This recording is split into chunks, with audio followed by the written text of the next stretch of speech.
ప్రజలకే నా జీవితం అంకితం. అందుకోసమే చేస్తున్నా ఈ అమరావతి యజ్ఞం. పచ్చటి భూములు సమర్పయామి. స్వాహా లక్షల కోట్ల అప్పు సమర్పయామి.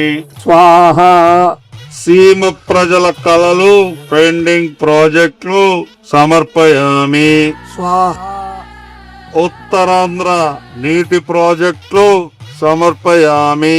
స్వాహా ఆ బాబోరు ఈ విశాఖ ఉక్కును కూడా వేసేయండి, ఒక పని అయిపోతుంది. అలాగే విశాఖ ఉక్కు సమర్పయామి. స్వాహా స్పెషల్ స్టేటస్ సమర్పయామి. స్వాహా జగన్ ఇచ్చిన పథకాలు సమర్పయామి. స్వాహా అది రెడ్ బుక్ లోపల పెట్టు. మొత్తం ఈ రాష్ట్రాభివృద్ధి అంతా సమర్పయామి. స్వాహా. చంద్రబాబు గారు, మీరు చేసిన ఈ యాగం వలన సాక్షాత్తు యాగపురుషులు ప్రత్యక్షమయ్యారు. చంద్రబాబు, నీ ఇంద్రజాలాన్ని మెచ్చి తిని 1,00,000 కోట్లు ప్రజల సొమ్ముతో నువ్వు చేసే ఈ యాగం నీకు పట్టిన యోగం. అందుకో యాగ ఫలం.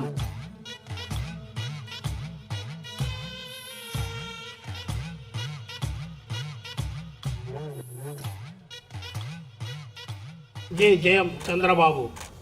రాజధాని పట్ల రాష్ట్ర ప్రజల్లో ఉన్నటువంటి సెంటిమెంట్ ను వాడుకొని చంద్రబాబు నాయుడు గారు ఒక పెద్ద రాజకీయానికి తెరలేపారు. మహానగరం పేరిట మహా కుంభకోణానికి పాల్పడి రాష్ట్రానికి, రాష్ట్ర ప్రజలకు ఏ విధమైనటువంటి అన్యాయం చేస్తున్నారో ఈ నాటకం ద్వారా వైఎస్ఆర్ కాంగ్రెస్ పార్టీ తిరుపతి శాఖ తెలియజెప్పే ప్రయత్నం చేసింది.